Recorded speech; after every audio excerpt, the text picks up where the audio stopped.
أعوذ بالله من الشيطان الرجيم. بسم الله الرحمن الرحيم. الحمد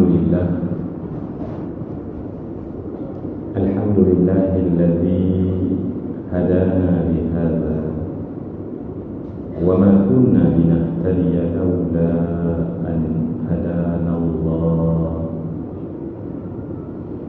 من يهده الله فهو مهتد ومن يضلل فلن تجد له وليا مرشدا. صلاة وسلاما دائمين متلازمين إلى حبيبنا ونبينا وشفيعنا سيدنا محمد وعلى آله وصحبه ومن اهتدى إلى يوم الدين. رب اشرح لي صدري ويسر لي أمري واحلل عقدة من لساني يفقه قولي. سبحانك لا علم لنا إلا ما علمتنا إنك أنت العليم الحكيم. لا حول ولا قوة إلا بالله العلي العظيم. لا حول ولا قوة إلا بالله العلي العظيم. لا حول ولا قوة إلا بالله العلي العظيم. وبعد.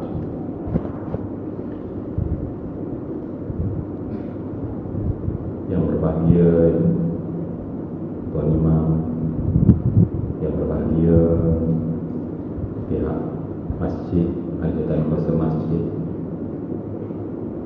pihak penganjur, para guru, hadirin hadirat, para tetamu Allah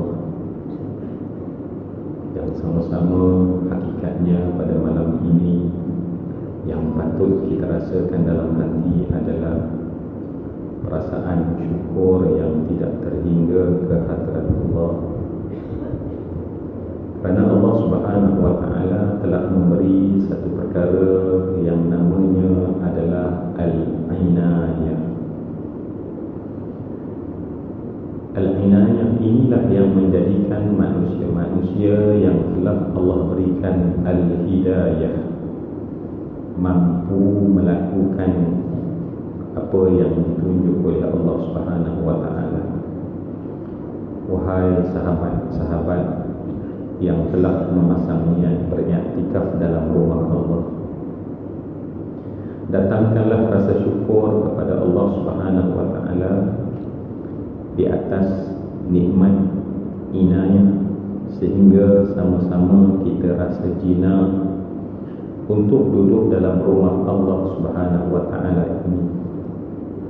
Dan yakinlah bahawa kehadiran kita pada masjid ini semata-mata kerana Allah Subhanahu wa Ta'ala telah menjemput kita, dan tidak kerana kita kuat, kaki kita boleh melangkah, tangan kita boleh menghayun, dan kita sangka kerana itulah kita hadir ke sini.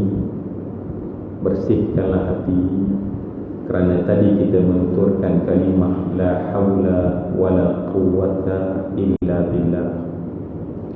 Tidak ada daya dan tidak ada kekuatan melainkan yang diberikan oleh Allah Subhanahu wa Ta'ala.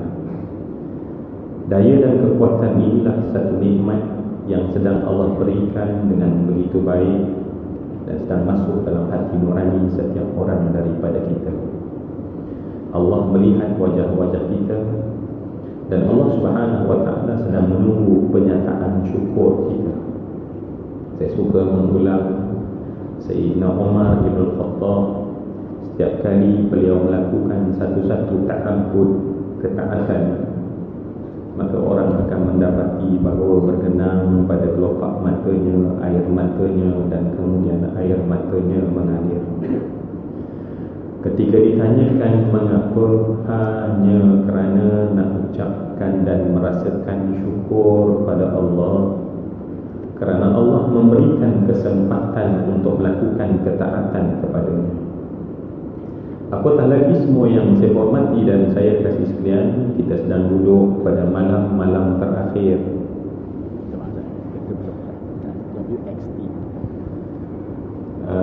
sedikit pengumuman menjelang mempunyai kenderaan WXT 5943 minta tolong alihkan kenderaan, mungkin memberi sedikit gangguan. WXT 5943. Apatah lagi semua yang saya hormati dan saya kasih sekalian, kita sama-sama pada malam ini menyedari bahawa kita berada pada malam-malam akhir daripada bulan Ramadan. Seandainya kita boleh duduk di zaman salafus salih, nescaya kita akan dapat lihat orang-orang soleh zaman dahulu dalam keadaan rontaan perasaan, kerana telah merasai bahawa masa-masa bulan Ramadan kian sampai ke penghujung. Mereka menghitung berakhirnya Ramadan ini dengan perasaan yang cukup merisaukan, kerana dalam hati masih merasakan belum cukup ketaatan yang dibina sepanjang Ramadan ini. Dan mereka tidak tahu seandainya berakhir Ramadan ini, adakah mereka akan bertemu dengan Ramadan akan datang. Dan marilah kita masukkan perasaan yang sama pada malam ini. Dalam kesempatan sebentar saya bersama dengan tuan-tuan dan puan-puan, setelah sidang jamaah yang saya kasihi, saya hormati, dapat sama-sama membangunkan malam-malam ini dengan melakukan solat sunat tarawih bersama-sama dan berjamaah. Dan kita ta'abudkan lagi, kita datangkan kehambaan kita lagi dengan kita duduk. Dan pada malam ini sedikit saya harap apa yang saya bincangkan ini adalah sesuatu perkara yang boleh memberikan sedikit dorongan kepada kita untuk terus dapat menjadikan ibadah di penghujung ini seperti amal mereka-mereka daripada golongan salaf as-salih. Kerana awam, kita semua tahu keadaan sekarang ya. Orang awam di sekitar yang mungkin tidak datang ke pengajian, yang mungkin tidak datang bertarawih, yang jauh sekali daripada bertadarus, saat ini sangat meriah membilang dan menghitung hari biarlah cepat habis bulan Ramadan, tak sabar jumpa dengan hari raya. Masya Allah ya. Dah tak sabar-sabar nak menghitung hari demi hari, sambil berkata dalam hati, kenapalah lambat sangat Ramadan nak habis. Dan kita sedang duduk dalam suasana itu. Kalau kita berjalan di luar, kita pergi ke mall, kita pergi ke pasar raya, bukan cerita tentang Ramadan, tetapi yang didendangkan adalah lagu selamat hari raya. Kena saja minta mak kuih sepotong tuan-tuan, Masya Allah, ditangkap dalam. Yang menyebabkan Masya Allah stamina kita yang saki-baki ini untuk melalui di penghujung-hujung Ramadan ini kadang-kadang sangat terganggu dan tergugat. Maka sebab itu marilah kesempatan yang ada sedikit pada malam ini, sebelum insya-Allah tuan-tuan sebagainya mungkin ada yang terus kekal di masjid ini dan sebagian yang lain pulang seperti biasa, datang balik tak kira lah. Maka marilah kita sama-sama ingat dan saya suka nak menyebutkan pada diri saya dan tuan-tuan bahawa ibadah yang kita bangunkan, dia sebenarnya sama macam makan. Ibadah yang kita bangunkan dia sama macam makanan. Marilah ya, saya nak misalkan mungkin bagi mudahlah. Apa maksudnya semua yang saya kasih sekalian? Makanan itu akan jadi lazat apabila pertama dimasak mengikut resepi yang betul dan dimasak secara betul-betul. Kalau nak masak lemak cili api, resepinya kena betul-betul resepi yang betul. Tak boleh tukar cili api ke cili Thailand, katanya lah. Tak boleh tukar kepada, kalau memang masak lomak cili api, tak boleh tukar ke cili kering. Kalau memang nak bagi sedap, kena letak kunyit hidup, tak boleh pakai kunyit pewarna. Semua orang tahu, terutama kaum ibu. Sebab orang lelaki-lelaki ni alhamdulillah tahu rasa, alhamdulillah. Maknanya semua yang saya kasih sekalian, bila kita nak makan makanan tersebut resepinya mesti betul. Kemudian setelah betul, mesti dimasak cara yang betul. Ya, bila masuk patutnya santan, bila masuk patutnya kunyit, bila masuk patutnya apa tu? Nak sebut pun tak apa nak kena pula dah. Takut salah sekarang. Kemudian bila baik, begitulah. Dan bila dia betul resepinya dan betul cara masaknya dan dihidangkan masak lemak cili api dan kita menjamahnya, apa rasa semua yang saya kasih sekalian? Wow, sedap sungguh. Tetapi masak lemak cili api yang namanya sama, dibuat resepinya tak tentu hala, kemudian dimasak dengan cara tak betul dan dihidangkan kepada kita saat kita memakannya, dan kita tanya ni nama apa ni? Dan dia kata ni masak lemak cili api. Dan tentu kita akan kata tak sedapnya.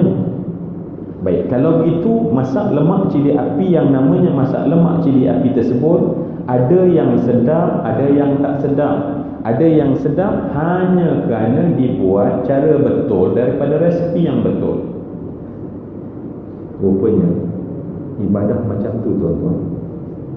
Ibadah dibuat dengan syarat rukun yang betul, dibuat dengan cara yang betul-betul, barulah nama ibadah itu, contohnya sembahyang sunat, tarawih, jadi lazat.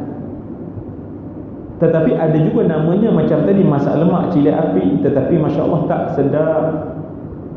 Dan sebab itulah marilah kita bermuhasabah, sebab kita harap andai pada malam ini adalah malam yang disebut Lailatul Qadar. Ya Allah, jadikanlah kami seolah-olah sedang i'tikaf dalam rumah-Mu ya Allah selama 83 tahun yang tepu tanpa henti. Andai malam ini adalah malam Al-Qadar ya Allah, jadikanlah ya Allah kami seolah-olah duduk dalam bertekun dengan ilmu selama 83 tahun tanpa henti. Dan andai apa yang kami bincangkan pada malam ini adalah bentuknya muhasabah, jadikanlah ya Allah seolah-olah kami bermuhasabah selama 83 tahun tanpa henti. Seandainya kami berukhuwah pada malam ini, ya Allah seolah-olah iman ini, hati ini berukhuwah selama 83 tahun. Kerana itu janji daripada Allah Subhanahu wa taala. Dan kenapa semua yang saya kasih sekalian, persoalan balik, saya solat tetapi kenapa tidak ada lazat dalam solat? Saya baca Quran tetapi Masya Allah kenapa tidak ada lazat dalam baca Quran? Kenapa tak jadi macam Sayyidina Uthman bin Al-Affan bin Al-As bin Amru bin Umayyah bin Abdi Syams bin Abdi Manaf bin Qusay bin Kilab bin Murrah bin Ka'ab dalam Adhkar Imam Nawawi yang menyatakan bahawa sesungguhnya dia melakukan sembahyang malam sebanyak hanya 2 rakaat tetapi mengkhatamkan 30 juzuk Al-Qurannya dalam 2 rakaat tersebut. Bolehkah agaknya tuan-tuan kalau tak lazat nak buat macam tu? Bolehkah kalau kita macam kita setiap 2 rakaat imam bagi salam meronta nafsu dalam ni supaya balik? Tapi sebab tengok pakcik sebelah okey je, bertahan lagi Masya Allah. Itu nasib baik datang masjid kalau seorang Masya Allah ya. Kemudian setiap bangun lagi kita 2 rakaat yang kedua Masya Allah, rakaat yang keempat pula habis saja salam, apa kata nafsu? Nafsu kata baliklah. Peperangan tuan-tuan Masya Allah. Tapi tuan-tuan kat sini tak termasuklah, sebab kan tidak confirm. Cuma begitu ke dalam keadaan sekarang ni pun kan tanya dalam hati berapa banyak, berapa kali, berapa saat belahlah, bangunlah. Tapi duduk kat tengah-tengah payah juga Maknanya nak cerita semua yang saya kasih sekalian, kadang-kadang kita lakukan amal tetapi belum sampai kepada sedap. So soalannya adalah kenapa saya tidak sedap? Kenapa kita tidak sedap? Kenapa para salafus soleh baca Al-Quran dan sesaat mereka membaca Al-Quran leleh air mata menangis? Kata Nabi, Iqra'ul Qur'ana wabku. Kata Rasulullah, bacalah Al-Quran dan menangislah. Dan kita terpinga-pinga, bak mana aku nak menangis. Hatta pada keadaan kita baca dalam ayat yang dibacakan tentang apa? Tentang neraka Jahannam. Kita kadang-kadang masih baca sambil-sambil tengok berita ataupun sebelah handphone tengok WhatsApp. Cerita tentang Zaqqum, ta'amul athim. Soalan sekali lagi, kenapa orang soleh baca saja, asal baca kalam Allah menangis? Sekali lagi soalan, kenapa kita tak lazat ya Allah baca Quran? Kenapa kita tidak lazat berzikir la ilaha illallah, la ilaha illallah? Sehingga akhirnya manusia suka mengambil pendekatan memendek-mendekkan amal. Yang lepas tu yang lebih bestnya, ada pula orang suruh pendek-pendekkan amal. Tak apa dah, pendek-pendek ni okey dah. Tapi kalau tentang dunia, Masya Allah, pesengkang mata siang wal malam. Asal soal dunia, Masya Allah, dibagi motivasi bermati-matian. Bangkit kita, Masya Allah, patah kepak. Apa tu? Orang tua kata, dengan paruh aku, bukan? Lupa dah. Begitu sekali kalau soal duniawi. Bila soal ukhrawi, soal ibadat, Allah tak apalah. Seolah-olah sahabat dulu amal mereka sedikit, seolah-olah tuan-tuan, dan kita yang sesuai dengan nafsu menuruti. Rasulullah sebut dalam hadis yang diriwayatkan oleh Imam Ahmad dalam musnadnya, apa kata Nabi sallallahu alaihi wasallam, idza qassara al-'abdu fil amal, apabila seorang manusia itu memendek-mendekkan amal, Allah akan membalakan kepadanya dengan diberikan kedukecitaan dalam hatinya. Tak tenang, tak seronok, tak puas. Jadi sebab tu yang pertama tadi saya bagi tahu dalam muzakarah ringkas kita pada malam ni, ibadat tu tuan-tuan macam makan. Kenapa dia tak sedap? Sebab kita tak buat betul-betul. Kenapa tak sedap? Kerana kita tak tengok balik ciri-cirinya, cara betul-betul, syarat sah dan segala macam yang ditentukan dari segi fiqahnya, dan bagaimana penghayatan dari segi tasawufnya tak digabungkan, dan sebab itulah kita tidak mendapat kelazatan. Maka marilah kita berdoa 10 yang terakhir, ya Allah, setiap kita berdiri, bagaimana cara berdiri yang sepatutnya. Setiap kali kita berqiyam, qiyam yang bagaimana sepatutnya. Setiap kali mata kita hantar, di manakah mata sepatutnya. Setiap kali kita membaca, apakah yang sepatutnya. Kita buat perkara tersebut, masak lemak cili api akan jadi sedap, ibadah kita akan jadi sedap. Tetapi kalau tidak, kita akan lakukan juga dalam keadaan penuh keterpaksaan, dan akhirnya kita tidak menjumpai kepuasan. Paksa dan paksa dan paksa. Bila habis stamina, kita akan tinggalkan dan akhirnya balik asal seperti orang yang langsung tidak beramal. Yang kedua, saya nak cepatkan saja. Ibadah ini, kata orang cerdik pandai, tidak seperti makan. Tadi apa tuan-tuan? Ibadah seperti makan. Malam-malam kan tak apa nak jelaskan. Tadi saya katakan ibadah seperti makan, maknanya kena buat betul-betul baru sedap. Tetapi kata cerdik pandai, ibadah tidak seperti makan. Kerana makan akan dapat dirasai kesedapannya pada gigitan yang pertama. Kita cekau nasi itu dan kita makan masak lemak cili api, kalau dia sedap pada gigitan pertama tu, kita akan rasakan kesedapan. Tetapi semua yang saya kasih sekalian, ibadah tak begitu. Ibadah tak dapat dirasai manisnya di peringkat awal. Mula-mula bangun tak sedap, mula-mula buka Al-Quran tak sedap, mula-mula nak sedekah tak sedap, mula-mula nak melakukan ketaatan tak sedap, isteri nak taat pada suami mula-mula tak sedap, suami nak berkorban sepenuhnya kepada keluarga tak sedap, mula-mula tak sedap. Tetapi rupanya makin dibuat, Allah kemudian mencampakkan kesedapan dalam ibadah tersebut. Kerana itu para sahabat beribadah banyak. Kenapa? Sebab mereka telah mula mencapai kesedapan tersebut. Dan kita beranggapan bahawa kesedapan itu dapat buat kali pertama kita sembahyang, dan kita sangka kita tak sedap, dan kemudian kita stop. Justru itulah dalam Islam adanya benda yang namanya istiqamah.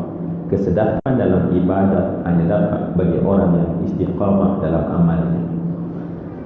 Justru semua yang saya kasih sekalian, setelah 20 hari kita lalui, baki-baki yang masih ada di hadapan adalah sebenarnya saat Allah Subhanahu wa taala nak memberikan kesedaran bagi orang yang istiqamah melakukan amal-amal ini.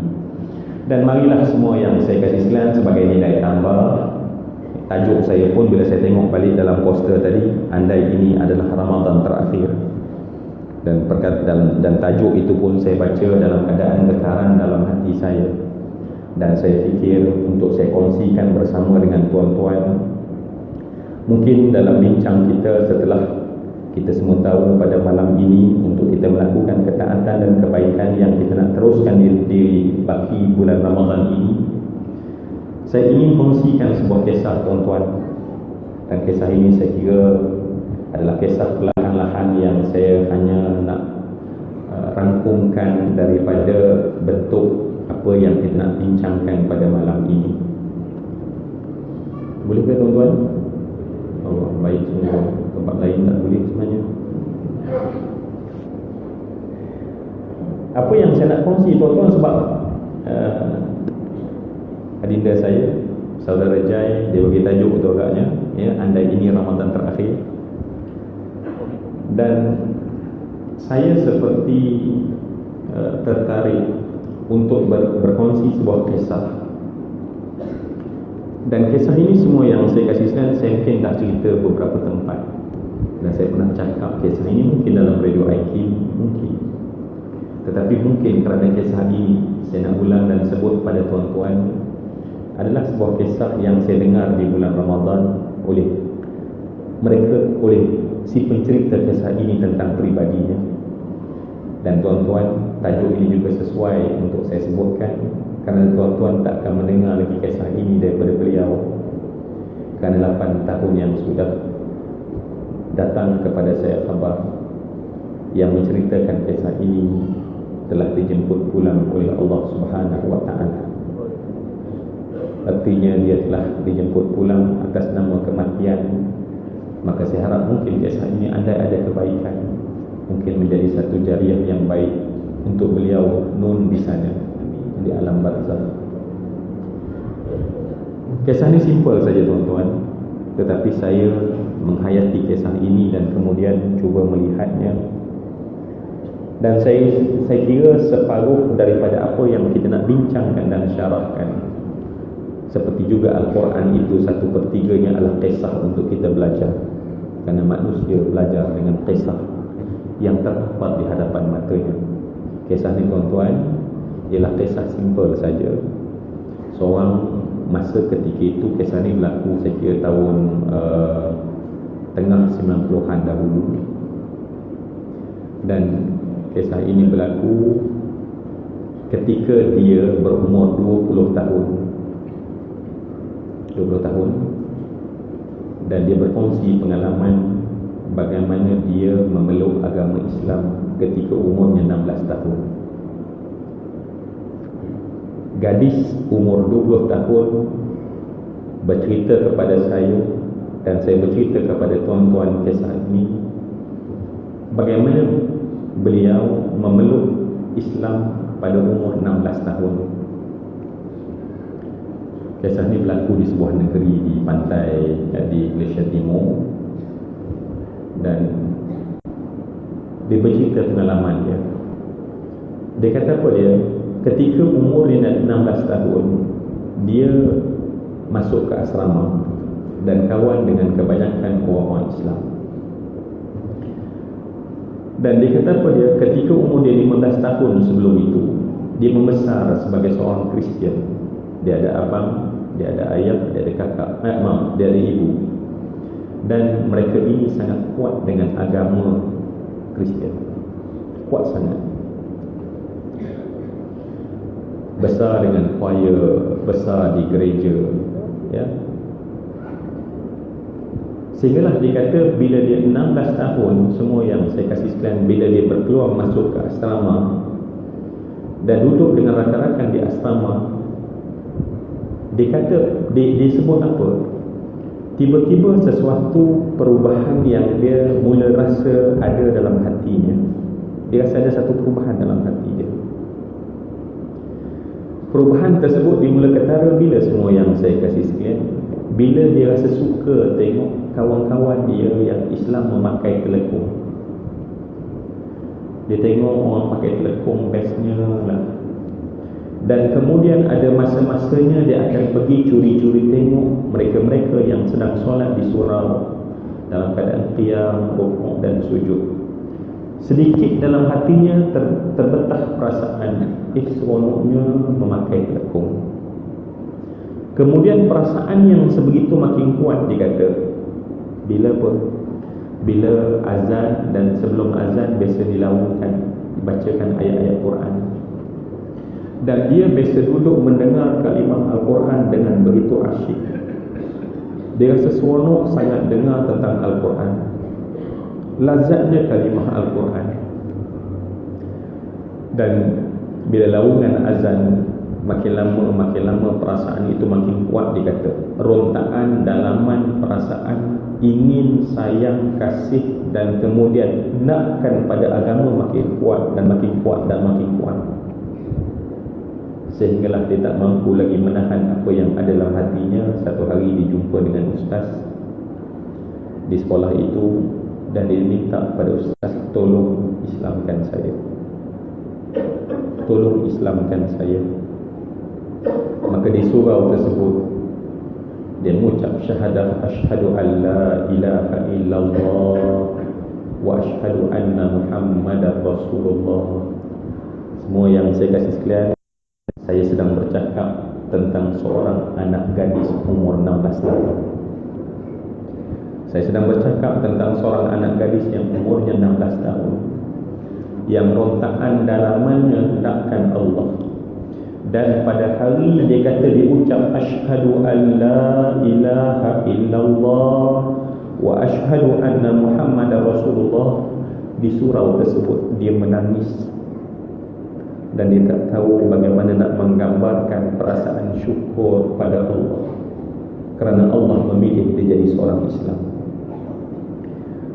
Saya ulang sekali lagi yang pertama, saya tak tahu, saya menangis sebab saya tak tahu nak gambarkan betapa syukurnya pada Allah kerana Allah telah memberikan saya dan memilih saya sebagai umat Islam.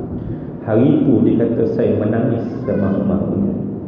Dia bercerita, tuan-tuan, saya lihat air mata bergenang pada kelopak matanya. Dan pada saat itu hati saya menangis. Kerana tuan-tuan, tolong tanya pada diri anda, dalam santai rehat kita pada malam ini yang penuh dengan keberkatan, bilakah kali terakhir anda menangis kerana anda Allah telah berikan hidayah kerana anda menjadi seorang Islam? Tolong nyatakan pada saya, bilakah kali akhir anda menangis dan berterima kasih pada Allah kerana anda dipilih menjadi seorang Islam? Sebab itu bila dia cerita, tuan-tuan, saya dengar kisah dia.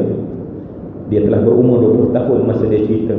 Dia hanya nak mencerita kisah bagaimana umur dia 16 tahun dan bagaimana dia menangis dalam surau tersebut, hanya kerana terlampau syukur pada Allah sebab dia jadi orang Islam.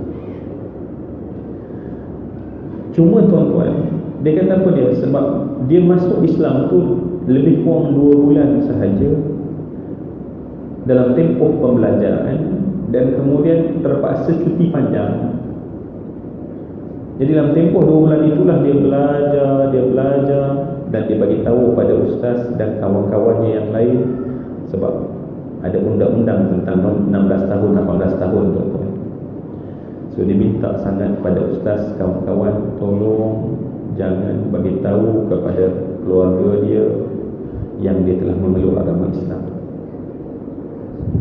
Jadi cuba bayang, tuan-tuan, anak gadis umur 16 tahun sekarang cuti dah sekian sedikit.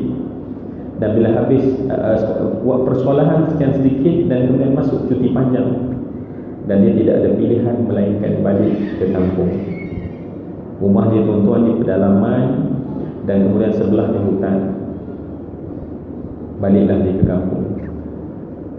Dan disebut pada saya, tuan-tuan, perkara yang paling sedih masa dia pulang ke kampung, sebab mak, ayah, abang tak tahu dia adalah seorang muslimah. Ketika pulang ke kampung, dia kata saat paling sedih. Saat paling sedih dia orang, tuan-tuan, makan daging babi. Dia orang suka makan babi. Sebut babi tak apa ya, ke khinzir. Dan dia disuruh oleh mak, seperti biasalah kalau anak-anak kita balik, maka mak suruh dia siang daging babi dan masak babi. Dia kata apa dia? Ustaz, saat paling sedih adalah saat tangan ini, dia kata, memegang daging babi tersebut. Dan saat menyiang daging babi tersebut, dan ketika saya melihat pada tangan saya penuh dengan darah babi tersebut, saya menangis. Dalam hati saya berkata, ya Allah, kenapakah imanku sangat lemah, ya Allah, sampai aku tak mampu nak cakap pada mak, pada ayah, pada abang yang aku telah Islam. Wahai Tuhan, aku tahu benda ini kau tidak suka, wahai Tuhan, tetapi hamba-Mu ini tidak punya kekuatan, ya Allah. Dia kata apa dia? Dia siang daging babi tersebut dalam keadaan leleh air mata dan dia menangis teresak-esak. Anak gadis 16 tahun, tuan-tuan.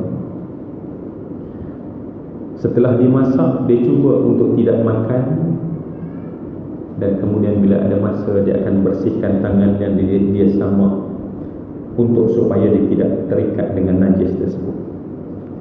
Itulah dikata yang berulang-ulang kali berlaku pada saya ketika pulang ke kampung. Dan sekarang, tuan-tuan, saya nak ajak semua tuan-tuan yang sedang duduk di atas sajdah kapet, dan di atas tuan-tuan ada kipas yang sedang mendinginkan tuan-tuan. Saya nak ajak mendengar kisah dia. Dan kisah ini saya harap kita sematkan untuk kita dapat melakukan ibadah secara terbaik dan merasai kemanisan setelah kita beristiqamah melakukan amal. Dia kata saat paling indah dalam hidup. Saat paling indah dalam hidup bila, tuan-tuan? Rupanya saat paling indah dalam hidup dia bila orang dalam rumahnya telah semua tidur di waktu malam. Bila semua telah tidur dan lampu atau pelita telah dimatikan, apa dia buat, tuan-tuan? Anak gadis umur 16 tahun ini keluarkan sesuatu di bawah katilnya, perlahan buka tingkap. Saat dibuka tingkap tersebut, dingin daripada gunung tersebut masuk dan merasai dingin. Dan perlahan, tuan-tuan, dia lompat turun daripada biliknya. Perlahan dia tutup kembali tingkap tersebut, dan dia bawa bungkusan tersebut berjalan seorang diri di tengah malam yang gelap. Di jalan seorang-seorang diri, semua yang dikasih sekalian. Kemana dia berjalan? Bersebelahan dengan hutan, dan siang hari dia dah tanda kawasan tersebut. Dalam gelap malam dia berjalan seorang diri, dan di sanalah, tuan-tuan semua yang dikasih sekalian, dia kata apa dia? Saya bersihkan kawasan perdu pisang tersebut. Dan dia buka bungkusan tadi, kerana bungkusan tersebut adalah telekung yang dia sangat sayang, pakaian muslimah yang dibanggakan. Dan dikata apa, tuan-tuan? Pada saat dia memakai telekung tersebut, itulah saat paling puas dalam hidup. Pada saat dia mengenakan telekung tersebut, itulah saat paling puas dalam hidup. Dan kemudian dia mengangkat takbir Allahu Akbar. Dan ketika beliau mengangkat takbir Allahu Akbar, dia kata, alangkah lazatnya bibir ini menyebut kalimah Allahu Akbar. Alangkah lazat menyebut kalam Allah surah Fatihah. alangkah lazat untuk rukuk dan alangkah lazat untuk sujud. Tuan-tuan, dia cerita pada saya rasa pipi saya kena sepak. Hamba Allah ini yang Islam sejak daripada kecil, gegendang telinga ini dilaungkan azan Allahu Akbar, Allahu Akbar, besar sebagai seorang Islam. Tapi berapa kalikah berdiri di hadapan Allah dan rasa ya Allah lazatnya menyebut kalimah Allahu Akbar. Berulang kali tarawih tadi kita menyebut Allahu Akbar. Sejauh mana perasaan dalam hati seperti perasaan anak gadis 16 tahun itu, tuan-tuan. Pada saat kita sujud, tuan-tuan, di atas sajdah, dia sujud di mana, tuan-tuan? Di atas tanah. Dan dia boleh bau tanah tersebut sambil menyebut Subhana Rabbiyal A'la wa bihamdihi. Itu saat paling indah dalam hidup. Dalam gelap malam, tuan-tuan, seorang anak gadis sedang memakai telekung berwarna putih dan kemudian qiyam, rukuk dan sujud dalam gelap tersebut. Dia sembahyang. Sampailah dia kata bila nak habis dan nak beri salam, tuan-tuan, apa dia rasa? Ya Allah, kenapa cepat sangat masa ini, wahai Tuhan? Kerana bila dia melipat telekung tersebut, dia tahu bahawa dia hanya akan dapat menyembah Allah seperti ini pada malam esok, seandainya umurnya masih panjang. Dia lipat telekung, dia bungkus balik, dia berjalan seorang diri tengah gelap malam tersebut sampai ke rumah, buka tingkap, panjat dalam rumah, tutup tingkap, simpan telekung dan dia tidur, tak ada siapa yang tahu. Dan dia kata pada dia, itulah saya pada setiap malam sepanjang saya cuti. Nak ringkas cerita, tuan-tuan, sampailah satu malam, ketika itu rumah dia ada kerahian. Orang kampung mabuk-mabuk di rumah dia, dan dia duduk dalam biliknya menghitung waktu. Kenapa orang tak balik lagi? Kenapa orang tak balik lagi? Kenapa orang tak balik lagi? Dan pada saat itu semua yang saya hormati dan saya katakan, pukul 3 pagi barulah semua orang balik dan rumah tersebut, ahlinya, penghuninya mematikan berita dan semuanya turun. Dan pada saat itulah seperti biasa dia keluarkan telekung dia, buka tingkap, jalan tengah-tengah malam tersebut. Dan tempat solat tersebut, tuan-tuan, dah licin sebab beberapa malam dia sujud dan sembah Allah di sana. Maka pada malam itu, pada pagi itu, dikata ketika dia pakai telekung dan dia mengangkat takbir Allahu Akbar, tiba-tiba hujan turun dengan lebat. Hujan turun dengan lebat. Di belakang sana kelihatan kilat sabut menyambung. Semua yang saya hormati, dia sebut pada saya perkataan ini masih segar dalam pendengaran saya sampai sekarang. Dia kata pada ustaz, untuk saya berhenti solat tidak sama sekali. Walau hujan di atas sana, dia kata, untuk saya berhenti solat tidak sama sekali. Maka dia solat. Semua yang dikasih sekalian, ketika kita berbumbungkan bumbung, maka pada saat tersebut anak gadis umur 16 tahun ini dalam keadaan telekungnya yang basah lencur menyebut Bismillahirrahmanirrahim dalam keadaan menggeletar bibirnya dan bertemu giginya sebab telah bersejuk pada malam tersebut. Bayu gunung, semua yang dikasih sekalian, adalah bayu yang bersama dengan hujan tersebut. Dan dia membaca Fatihah, dia rukuk dan kemudian dia sujud. Ketika dia sujud, tuan-tuan, air mengalir dan kemudian ranting-ranting dan daun lekat pada wajahnya. Dalam keadaan air mengalir itulah keluar daripada mulut kalimah Subhana Rabbiyal A'la wa bihamdihi, Subhana Rabbiyal A'la wa bihamdihi.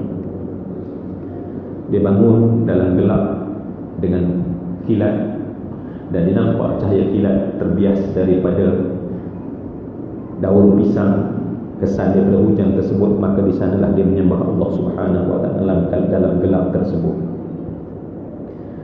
Sehinggalah, tuan-tuan, dia bangun untuk rakaat yang ketiga. Dalam keadaan menggigil dia membaca ayat Allah. Ketika itu dikata kepada dia, saya membaca Bismillahirrahmanirrahim. Pada saat saya membaca Bismillahirrahmanirrahim, tiba-tiba terdengar satu dentuman yang sangat kuat. Satu dentuman yang sangat kuat. Dan dentuman tersebut menyebabkan tubuhnya telah jatuh kemudian dia dalam keadaan jatuh dan dia terngadah berada di celah-celah perdu pisang tersebut. Dan di balik samar dan hujan yang terus lebat yang sangat sejuk tersebut, ketika telekungnya yang lencur pada samar-samar kilat, ketika dia toleh pada telekungnya yang berwarna putih dan basah, dia nampak apa tuan-tuan? Titisan berwarna merah. Dan titisan tersebut kian lama kian banyak. Dan pada saat itulah baru dipegang pada bahagian dahinya. Dia merasai kesakitan yang bersangatan, dan darah mengalir penuh pada mukanya bercampur dengan air hujan tersebut dan membasahi telekungnya. Dalam samar kilat itulah pada saat dia dongakkan kepalanya, tuan-tuan, dia nampak abangnya berdiri dalam keadaan memegang beruti yang sangat keras.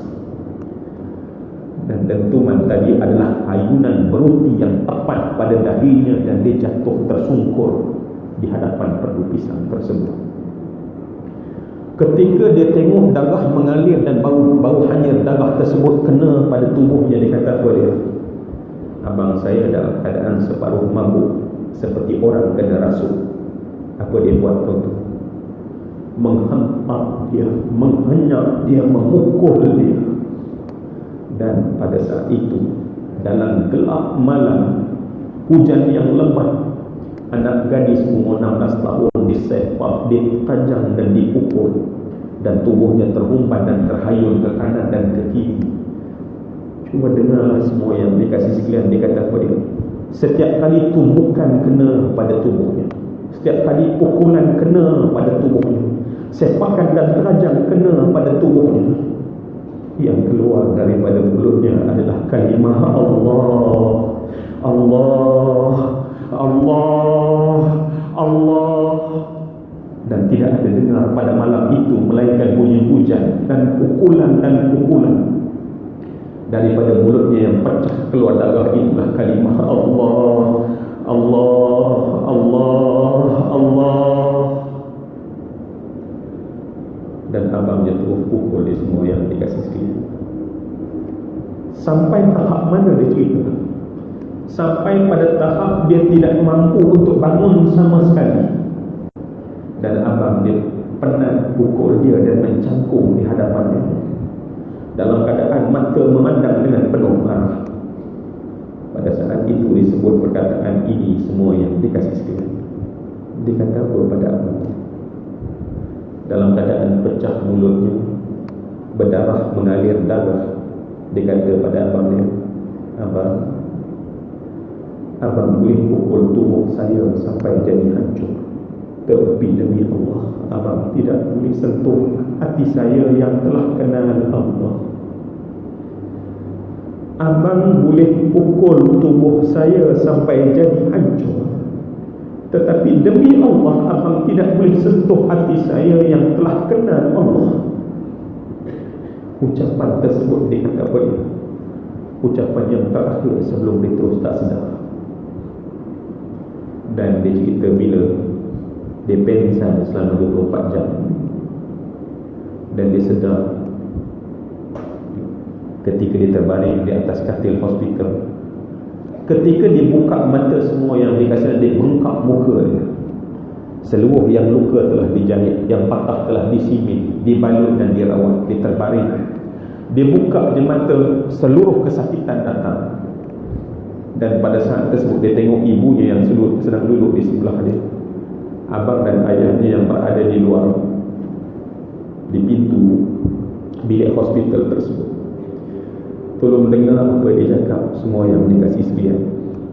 Ketika dia buka mata dan tengok ibunya dan abangnya, perkataan yang pertama keluar daripada mulut saya yang luka dan dijahit dan darah beku penuh pada mulut saya adalah perkataan, ya Allah, syukur ya Allah, sekarang mak saya tahu bahawa saya adalah seorang Islam. Ya Allah, syukur ya Allah, hari ini abang saya tahu saya adalah seorang Islam. Syukur ya Allah, ayah saya tahu bahawa hari ini saya adalah seorang Islam. Dan disebut semua yang dikasihkan, seluruh kesakitan itu tidak ada kesakitan, kerana perasaan syukur ini memenuhi seluruh perasaan saya. Saya bagi tahu pada mak, wahai mak, saya telah menjadi seorang Islam. Wahai mak, saya gembira dan bangga menjadi seorang Islam. Dan dia cerita kisah tersebut pada mak, dan mak dia tahu bahawa dia seorang Islam. Dan kemudian dia habiskan cerita dia semua yang saya kasih sekalian, sebab umurnya 20 tahun. Dan dia sebut apa dia, cuma sekarang Ustaz, bila saya pulang bercuti ke rumah, ketika saya pulang ke rumah, saya tidak perlu lagi solat nur dalam hutan di celah perdu pisang, kerana saya solat sekarang adalah di ruang tamu rumah saya sendiri Ustaz. Saya solat di ruang tamu rumah saya Ustaz, yang mana ayah saya menjadi imam, abang saya menjadi makmum, dan emak berada di sebelah saya. Dan kami sama-sama mengangkat takbir Allahu Akbar, dan kami sama-sama menyebutkan kalimah la ilaha illallah, la ilaha illallah. Dan kami semuanya menjadi hamba yang tunduk patuh pada Allah. Ketika dia bercerita semua yang saya kasih sekalian, kita buka sejarah dan kita baca bagaimana kesengsaraan yang berlaku kepada Asia. Kita baca penderitaan yang ditanggung oleh Bilal bin Rabah. Kita tengok apa yang berlaku kepada Ammar bin Yasir dan keluarganya. Dan rupanya tak jauh dekat dengan kita ada manusia yang diuji begitu. Justru itu pada malam ini, marilah dalam hidayah Allah yang sangat besar menyebut kita bersama semua yang saya hormati dan saya kasih sekalian. Marilah kita berdoa kepada Allah.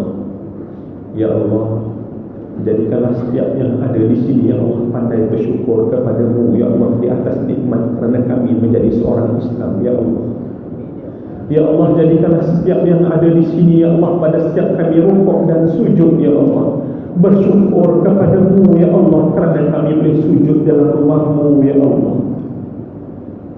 Cuba bayang semua yang dikasih sekalian, anda melihat di waktu malam yang gelap, seorang anak gadis yang sujud menyungkur di atas tanah. Ya Allah, kami menyungkur di hadapanmu di rumahmu, ya Allah. Istiqamahkanlah kami untuk kekal menjadi orang yang sayang dan i'tikaf serta beribadah dalam rumahmu, ya Allah. Ya Allah, ya Tuhan kami, ketika pada malam itu kami menyaksikan bagaimana seorang anak gadis dipukul semahu-mahunya dan kalimah yang keluar daripada mulutnya adalah kalimah Allah, Allah, Allah. Jadikanlah setiap yang ada di sini, Allah, penuh dalam dada-dada kami adalah kalimah Allah, Allah, Allah, Allah, Allah, Allah, Allah, Allah, Allah. Dan kami tidak mau berpisah dengan kalimah ini, ya Allah. Ya Allah, ya Tuhan kami, ya Allah, jadikanlah kami yang sayang untuk mendirikan solat, ya Allah. Jadilah kami hamba yang penuh mendirikan solat, ya Allah. Jadikanlah syiar solat dalam rumah tangga kami, ya Allah. Jadilah lantai-lantai rumah kami adalah tempat dahi-dahi kami sujud kepadamu, ya Allah. Ya Allah, ya Tuhan kami, jadikanlah anak kami walau di mana saat mereka ini mereka berada, ya Allah, jadilah orang yang mendirikan solat, ya Allah. Ya Allah, ya Tuhan kami, rezekikanlah kami dengan malam Al-Qadar, ya Allah. Ya Allah, rezekikanlah kami melakukan ketaatan dalam malam Al-Qadar, ya Allah. Ya Allah, hidupkan hati ini, ya Allah. Hidupkan hati ini, ya Allah. Ya Rahman, ya Rahim, wahai Tuhan yang mendengar bicara ini, ya Allah. Jadikanlah setiap yang sedang memohon dan merayu padamu pada saat ini, ya Allah, Engkau jadikan dan golongkan bersama dengan golongan orang-orang yang saleh, ya Allah. Wahai Tuhan kami, bantulah kami untuk melakukan ibadah, bantulah kami untuk bersyukur kepada-Mu ya Allah, bantukanlah kami untuk memperelokkan ibadah yang kami lakukan kepada-Mu ya Allah. Ya Allah, bibir ini ingin menuturkan seperti yang diajar oleh Rasulullah kepada isterinya Sayyidatina Aisyah, dan kami semua mengulangkan pada malam ini ya Allah. Rabbana innaka afuwun karim tuhibbul afwa fa'fu anna ya Allah. Engkau sangat suka dengan pengampunan ya Allah. Ampunlah semua yang berada di sini ya Allah. Cucurilah keampunan-Mu buat kami semua ya Allah. Kerana mungkin ini Ramadan terakhir buat kami ya Allah, dan tidak ada Ramadan akan datang yang akan membela kami ya Allah. Jadikanlah Al-Quran dan puasa penerang di alam kubur kami ya Allah. Ya Allah, jadikanlah seluruh amal ikhlas kami itu ya Allah yang akan menemani kami di alam barzakh ya Allah, ketika kami berada dalam keadaan sangat sunyi ya Allah. Ya Allah, pada saat kami dipanggil seorang demi seorang di hadapan mahkamah-Mu ya Allah, dan neraca dibuka untuk dipulihkan amal kami ya Allah. Gandakanlah amal-amal soleh kami ini ya Allah. Dan ya Allah, buangkanlah segala dosa kami ya Allah sebelum kami mati. Kau taubatkanlah kami ya Allah. Rabbana zalamna anfusana wa illam taghfir lana wa tarhamna lanakunanna minal khasirin. Rabbana atina fid dunya hasanah, Rabbana atina fid dunya hasanah, Rabbana atina fid dunya hasanah. Ya Allah, kami sedang menyebut hujung doa yang seluruh hamba-Mu yang bertawaf di Kaabah, bila mereka sampai ke Rukun Yamani, seluruh mereka menyebut doa ini ya Allah. Jadikanlah doa ini dalam gelombang doa itu ya Allah. Rabbana atina fid dunya hasanah wa fil akhirati hasanah wa qina adzabannar. Rabbana atina fid dunya hasanah wa fil akhirati hasanah wa qina adzabannar. Jadilah doa kami yang berdiri di Masjid Al-Quran ini ya Allah bersama dengan doa mereka yang sedang bertawaf dan melalui Rukun Yamani untuk sampai ke Hajar Aswad ya Allah, untuk kami diberikan kebaikan di dunia dan diberikan kebaikan akhir, dan jauhkanlah kami daripada azab neraka Jahannam. Amin amin ya rabbal alamin. Cukuplah sekadar itu bicara saya dalam waktu yang sangat ringkas ini, dan marilah kita mengikuti sifat Nabi pada malam ini semua yang saya kasih sekalian. Rasulullah bila datang bulan Ramadan, sifat yang paling ketara adalah ajwadu bil khairi minar rihil mursalah. Maka dengan sebab itu mohon untuk dimaklumkan bahawa kutipan derma untuk tabung aktiviti pengibarahan dan pembangunan Masjid Ar-Ridwan, setiap sen ringgit yang anda keluar adalah merupakan imarah, dan andai pada malam ini Al-Qadar sumbangan tersebut seperti sumbangan selama 83 tahun yang anda berikan, maka seluruh rakan-rakan dan sahabat memudahkan anda akan hadir kepada anda. Maka Allah sedang menyaksikan apa yang anda sumbang akan terus disimpan di sisi Allah Subhanahu wa taala. Maka kutipan sumbangan akan dilakukan oleh anak-anak tahfiz Ar-Ridwan, para hufaz. Maka hulurkanlah, dan Allah Subhanahu wa taala pasti akan memberikan kepada tuan-tuan dan puan-puan para dermawan yang menderma pada malam ini dengan ganjaran yang sangat banyak daripada sumber rezeki yang sangat luas. Andai anda sedang berdepan dengan masalah, Allah akan lepaskan masalah dengan sebab amal yang anda lakukan insya-Allah. Saya sudahi dengan memohon keafan akhlak, tingkah laku, perkataan saya yang tidak baik, yang tidak ada senangnya dalam hati tuan-tuan, dengan penuh rendah diri, saya Zuramli bin Muhammad Razali memohon kemaafan. Semoga ada baik. Amin ya rabbal alamin. Saya sudahi dengan kalimah mulia, wabillahi taufiq wal hidayah. Wassalamualaikum warahmatullahi wabarakatuh. Subhanakallahumma wa bihamdika asyhadu an la ilaha illa anta wa astaghfiruka wa atubu ilaik. Bismillahirrahmanirrahim. Wal 'ashr innal insana lafi khusr illa alladhina amanu wa 'amilus shalihat wa tawassaw bil haqqi wa tawassaw bis sabr. Taqabbalallahu minkum